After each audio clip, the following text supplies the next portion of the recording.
The other thing is we're seeing some extraordinary advances now with renewables. I mean, one of the reasons we did publish Plan B 4.0 a bit sooner than we normally would have because we wanted to get the information out. I mean, just two or three examples. One, the U.S. state of Texas, an oil state, been surplus oil producer for more than a century now, supplying much of the rest of the country with oil. Texas is now the leading U.S. state in wind electric generation. They have about 9,000 megawatts. If they were a country, they'd be fifth in the world, I think, in wind generating capacity. But they have another 40,000 plus megawatts under construction and in various stages of development. When they're completed, they will have more than 50,000 megawatts of wind generating capacity. I mean, think 50 coal-fired power plants. These wind farms will produce more electricity than the 24 million people in Texas can consume. And I mention this because we don't think of Texas as being an environmentally cutting-edge state. You know, you would look at Massachusetts or Minnesota or Oregon, but not Texas. That's oil country. But the oil guys are investing in wind farms now, big time. China's a latecomer to wind energy. But in each of the last 5 years, they have doubled. Each year, they have doubled their wind generating capacity, starting from a small base.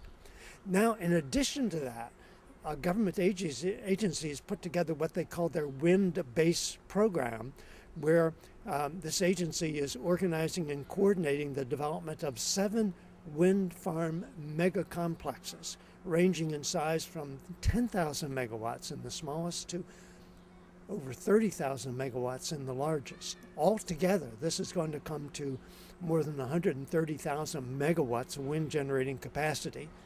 Think 130 coal-fired power plants. I mean, it is huge. We've never seen thinking on this scale before. This is like building another coal-fired power plant every week for the next 2.5 years. Or look at Europe. I mean, at the same time that countries are getting ready for Copenhagen, a group of companies in Europe had formed a consortium led by Munich Reinsurance, and including Deutsche Bank and Siemens and E.ON and other European companies, that created a new organization, the purpose of which is to integrate the solar resources of North Africa and the wind resources of Northern Europe into a single system, a single regional grid. And the potential for the development of solar, particularly solar thermal power here, is enormous. The Algerians have already completed their first solar thermal natural gas hybrid plant and are moving toward pure solar thermal plants. The Algerians point out that in their desert, which is most of the country, they have enough harnessable solar energy to power the world economy.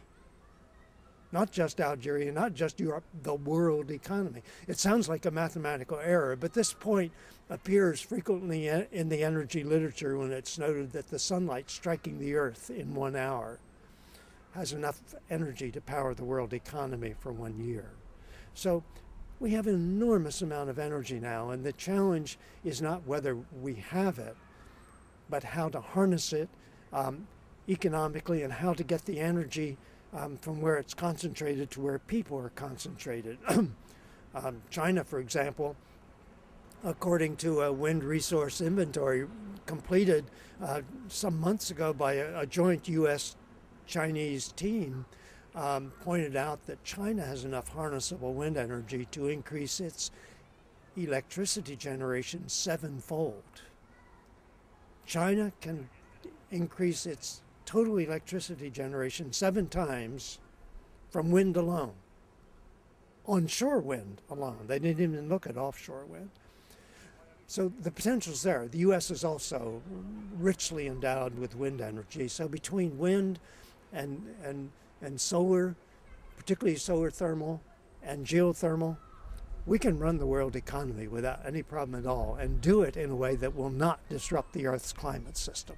And the challenge to us is to make this shift quickly. Will it be enough with technology and pressure from below? I mean, some are earning on business as usual. I mean, so it's also about power, I guess. There are always vested interests in the existing system, but what we're seeing now is both pressure welling up from below, from the grassroots for change, but we're also seeing an emerging competition to be the leaders in developing the new energy technologies. I mean, if we look at the last generation, it was information technology that really drove the growth and progress in the world economy. And the United States was far and away the leader. I mean, that was a US-led revolution. When you think of the big companies in this area, it's Microsoft and Google and Apple, and you can go down the list.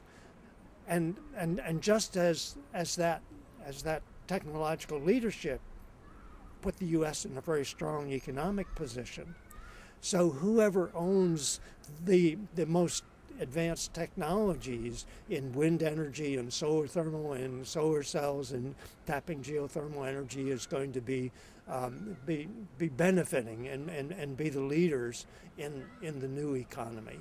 And that's now becoming clear, and that's one reason why China is really beginning to invest in wind and solar. What could I do?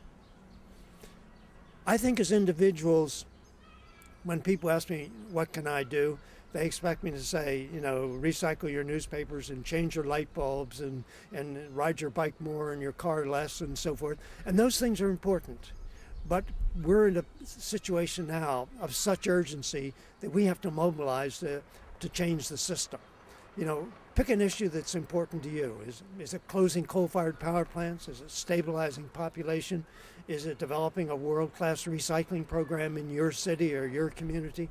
Pick an issue and find some friends who share your interest and go to work on it. It doesn't take millions of people to bring about change. The movement to ban new coal-fired power plants in the U.S.